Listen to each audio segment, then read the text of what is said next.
Oh, good day mga kaparmer. Magandang araw. Dito tayo ngayon, nagdidilig naman. At yung kasama ko, ayan, nagkakamada ng kakao. Dito tayo ngayon sa portion na ayan. Mga kakao seedlings natin. So, ayan, malapit tayo sa punong dwarf, oh. Ayan, oh. Ayan yung dwarf natin, mabunga, oh.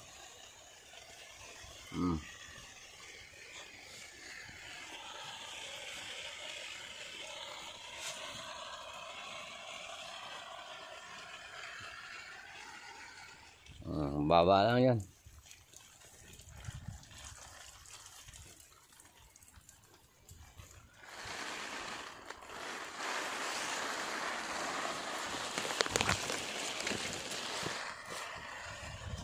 Dalawa kami dito naiwan sa farm, dito sa plantasere.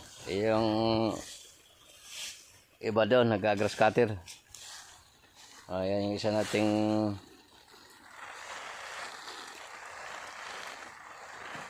kasama ko dito na pinakamada ko yung ayan si Bayjon.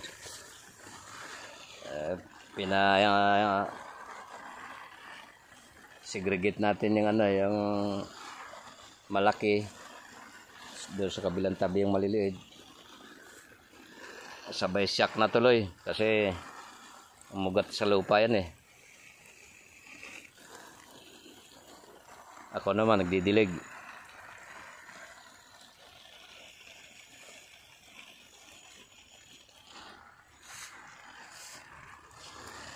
Ganyan, walang katapusan yung trabaho.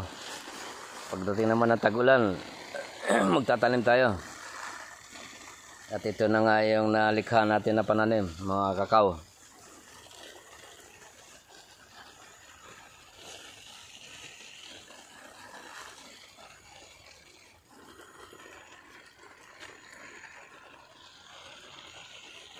May kasabihan, magtanim daw ay hindi biro. Ayan, nakayuko. Maghapong nakayuko.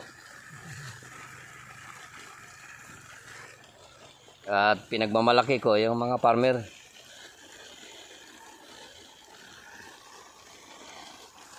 Yung mga farmer ang bumubuhay sa ating bayan, sa ating bansa. Kung wala ang farmer, ewan ko na lang kung kakain pa kayo dyan.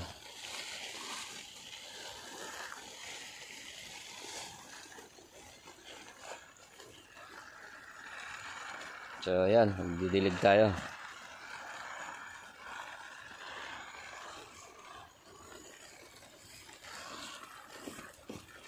Habang sinasyak niya, kasi nakaugat na yung iba niyan, pinapasyak natin. So, kailangan yan alagaan sa dilig. Natanggal siya sa pagkadikit ng sa lupa. So, diligin natin. Ngayon yung malalaki, nandiyan sa bunga, nandiyan sa kabila yung maliliit. Para makahinga naman yung maliliit. Hina-classify natin yung malaki at saka maliit. So yan, ganyan ang routine namin dito sa araw-araw na buhay sa farm. Hindi pwede yung yung patamad-tamad.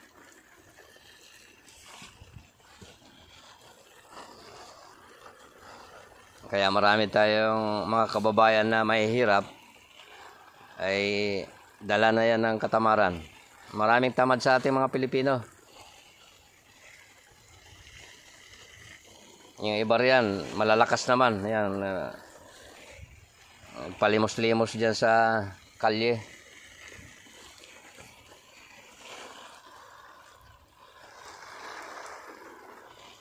Yung iba naman dyan talaga na walang kakayahan. Mga tatanda, mga may kapansanan. Yung gobyerno natin walang pakialam. Hindi inaayos.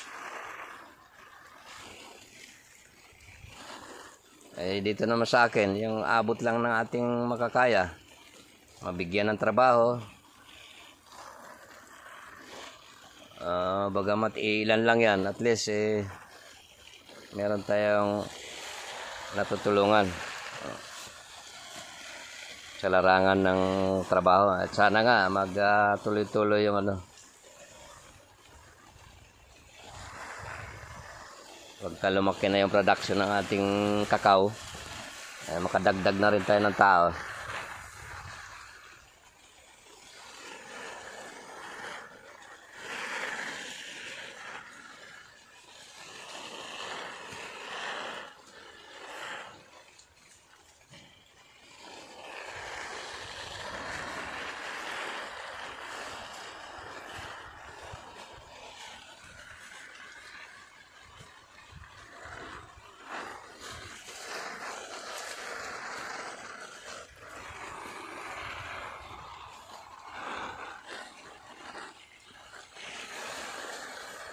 Kaya magpaparami po tayo ng kakao kasi in demand ngayon yung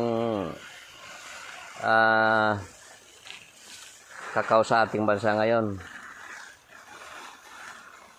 Marami na sa ating Pilipino gumagawa na rin ng mga tsokolate. Para hindi na tayo umaasa dun sa mga tsokolate natin na galing ibang bansa. Yan ang kailangan.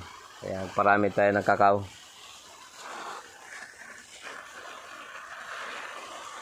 At minsan ipapakita ko sa inyo yung na-process doon sa bahay na yung galing sa fermenting yung fermented na tapos sun dryer.